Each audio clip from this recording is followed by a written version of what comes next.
你妈妈是出名的影后，更是奢侈品品牌首席服装设计师，22岁就登上顶流，火遍全球。可她却以有一个你这样的儿子为耻，在公开场合坦言：萧凡，我最后悔的就是生了你，你的出生就是个错误，因为你从小喜欢打架，不爱学习。可在记忆抽取中，全场观众看到的是喜欢打架是为了要保护被霸凌的小哑巴，不爱学习是因为早就做完了练习题，想要赚钱为家里补贴家用。此时你拿着刚赚来的钱想塞进妈妈的钱包，可看到这一幕，她愤怒了：你在干什么？儿子居然偷偷翻他钱包，你愣在原地，一时间也不知道该怎么解释。而接下来打醒你的就是清脆的一巴掌。我没有，还狡辩，我都看到了。啪的一声，又是一巴掌，喉咙像是被什么东西堵住了。你想要辩解，可话到嘴边却只剩下了简单的3个字：钱没少。萧路冷笑：钱当然没少，被我撞见了，还能少到哪里去？你还想再说什么，却不知道从何说起。所有的话语最终都化为了一声无奈的长叹。这件事情是我做错了，从小到大的教训告诉你，妈妈不喜欢别人忤逆她，自己越嘴硬，她越生气。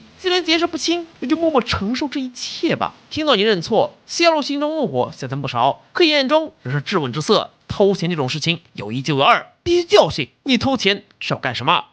我没想干什么，没想，都证据确凿了还不肯说实话，越想越气，一脚踹出，你整个人像虾米一样窝在地上。很快又是一脚2脚，我想买点吃的。你不明白为什么原本一件好事会变成现在这样？妈妈为什么一口咬定自己就是想偷钱呢？自己就这么不值得信任吗？从妈妈的眼神中，你清清楚楚看到的是厌恶，这像刀子一样深深刺痛你的心。得到想要的答案，妈妈恶狠狠瞪了你一眼。家里吃的从来没少了你，还要偷钱去买，给我把钱捡起来，写一篇检讨书给我，保证以后不会再做这样的事情。随后转身离去。你回到自己的房间，一个人默默站在阳台。这时候对面的冷风走出来，用手语道：萧凡怎么了？看起来你闷闷不乐，是学舞不顺利吗？没，只是在想一些事情。细心的他看到了你身上的伤痕，有什么烦心事儿，或许可以和我说说，帮你分担一二。在听到你的遭遇后，他露出温暖笑容。当你难过的时候，就抬头望着天空吧，它那么大，一定可以包容你所有的委屈。闪闪发光的星星都会被乌云遮挡，更何况我们这些俗人。别忘了，哪怕被乌云遮挡，星星也依旧在努力发光呀。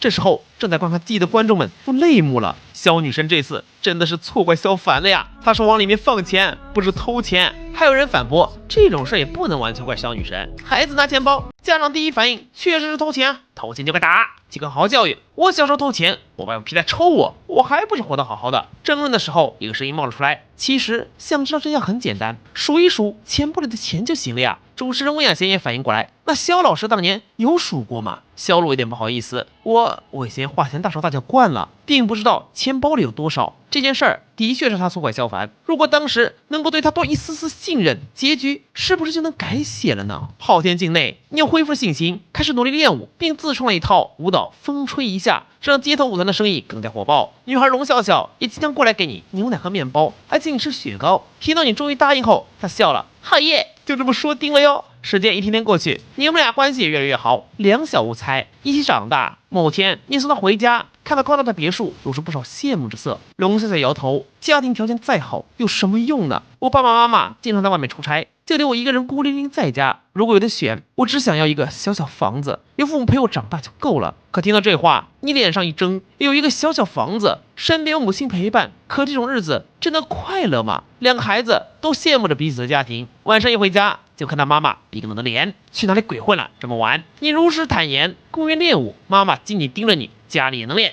以后下课了，马上回家，不要在外面逗留鬼混。可你只是表面答应。看到龙笑笑家里的别墅后，心中想赚钱的想法更加迫切。你跟妈妈提起，最近快到招生季，你该上初中了，对萧路却烦躁无比，因为他最近又接连投资失败，经济捉襟见肘，不由烦躁。这孩子为什么不能稍微理解一下自己，让我省省心吧？我都承受这么大压力了，读书而已，早一年晚一年有什么所谓？一定要将自己逼到绝路上，逼死自己才甘心嘛？妈妈的不靠谱让你意识到危机，读书才有出路。冷风看到你每天闷闷不乐的，很担心。你问他想上学吗？他却表示自己一个残疾人，也幻想过和别的孩子正常相处，一起学习玩耍。可当他深夜中十分努力尝试说话，嘴巴却发不出一点声音时，打消了这个念头。他只是个残疾人，能活着就很好了，不敢奢求更多。这次换你鼓励他，都已经是谷底了，怎么事都是向上，怕什么呢？黑暗中如果没有人赐予我们光明，那我们就学着自己生火掌灯。你算过，手中的钱已经足够缴纳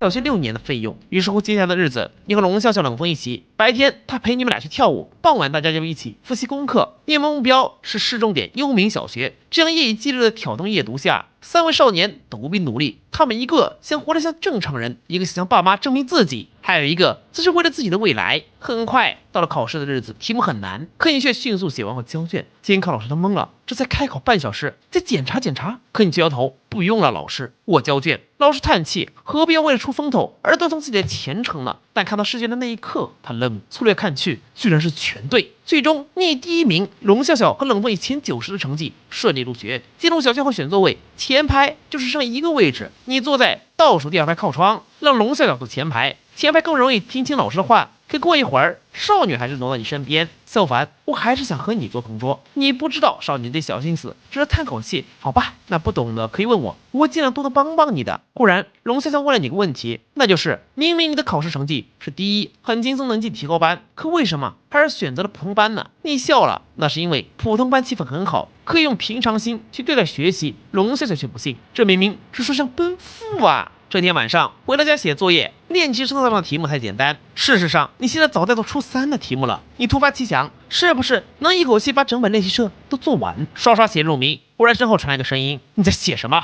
这些知识点老师教了吗？你就往后写。”砰的一下，对着后脑勺就是狠狠的一个脑瓜崩。看着一脸阴沉的妈妈，你这是小心翼翼开口，还没学，但我提前预习过，都会做，都会。老师没教，你要是自学学得会，还要老师做什么？他气不打一处来，在内心里早就认定你是在乱写，越想越气，把练习册摔在地上，又是一下脑瓜崩，疼得你眼泪都出来了。给我用橡皮擦把练习册上的字都擦干净，擦完再给我看。你很费解，可我写的都是对的呀，为什么擦掉？不要和我顶嘴，让你擦掉就擦掉，同样的话不想再说第2遍。简体这张练习册默默擦着，满桌的橡皮屑，就像是你的心被剜去了一块又一块。或许自己想做的任何事情都不该让妈妈知道。不知道何时开始，销路已经逐渐变成了你成长路上的绊脚石。擦完后交给妈妈看，可她却只是咬了口苹果，漫不经心随意翻了2下，看到被擦到皱巴巴的纸张，皱起眉头，擦不干净，给我拿回去重擦。啪的一声，是练习册砸在脸上的声音，你只感觉脸上火辣辣的痛，叹了口气，继续回去擦字。为什么呢？自己真的有好好按妈妈喜欢的样子来，可为什么到头换来的依旧只是谩骂呢？不再多想，继续擦拭。人生不会苦一辈子，但会苦一阵子。或许等熬过这段时间，长大读高中住宿，这一切的不幸就能离自己远去了。昊天境外，主持人温雅贤看萧路用教庸才的方式去对一个天才指手画脚，眼中已经完全失去敬意。旁边有观众议论纷纷，萧女神总说有这样的儿子真失败。可就这样的教育方式，什么孩子才会被教成功呢？感受到周围观众的目光，萧路有点不满，开口辩解：“这也不能怪我呀，谁知道这么厉害？而且写太快的老师也会有意见，我这是在为了他好。”温雅贤翻了翻白眼，